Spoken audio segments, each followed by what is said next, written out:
Next slide, slide 16. We see here the word Adonai, right? A lot of people say, well, let's use Adonai. That's a nice, comfortable name, right? It appears to be a word originating in the Greek. Now, a lot of people have said, well, no, Adonai is a Greek word that was translated or transliterated into Greek. I don't think so. I think Adon, the Hebrew root here, which is Aleph, Dalet, Nun, Safit, is actually a Hebrew word because it has what we call a Tedusha, right? So Nun is the seed, Rosh is the head, it should be Dalet, not Rosh. Dalet is the door, and then the Aleph, of course, is the divine head. So you're talking about the seed of the door of the Aleph, right? And so it basically, essentially, it is talking about a prince. It's talking about somebody, primarily, I think, would be in the house of Judah, because Judah is most assuredly associated with Dalet. So I'll give you an example.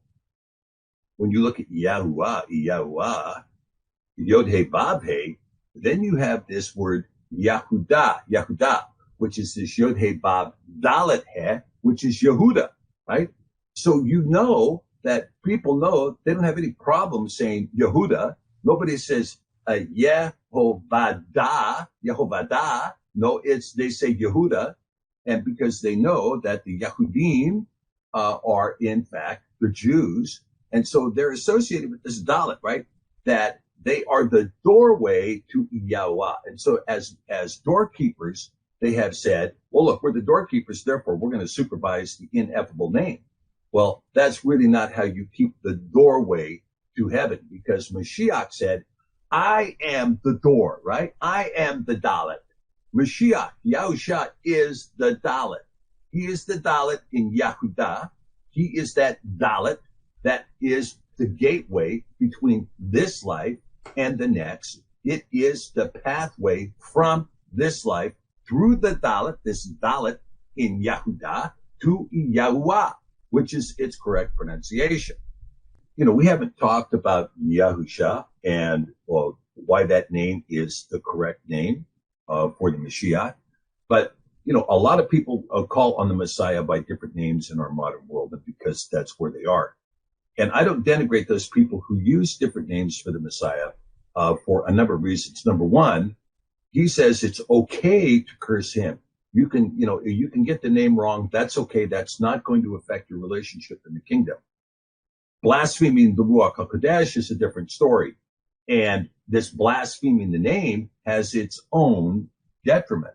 Okay? When we're talking about the name of Yah or Yahweh, you can see that this name is not to be blasphemed, and yet it is. And we're going to talk about when I say Yah, people have said, well, you're not saying the Yahweh, therefore you're omitting two letters and blaspheming the name. That's not true.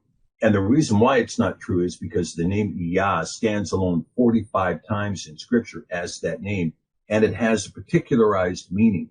In other words, you have Yah, I am, and you have Yahweh, I am he who breathes life. And then you have Yahusha, I am he who brings salvation. Salvation in Hebrew is the word Yeshua. That's the word Yeshua, salvation. However, he who saves is Yahusha.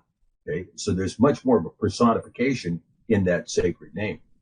When we look at the word Adonai, again, I think this is a construct that refers to somebody of the house of Judah who is claiming authority to the Aleph, right? So you have this idea of the Nun Safit, and then the Dalet, and then the Aleph.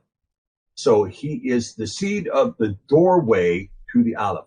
So it's probably referring to somebody of the tribe of Judah, but it means Lord, Master, or Owner. Lord, Master, or Owner.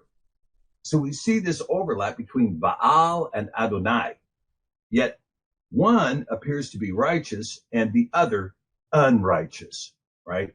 Baal is the name that was given to all of the lords and all of the masters and all of the owners that were these Elohim of the Canaanites, Elohim of the Moabites, etc.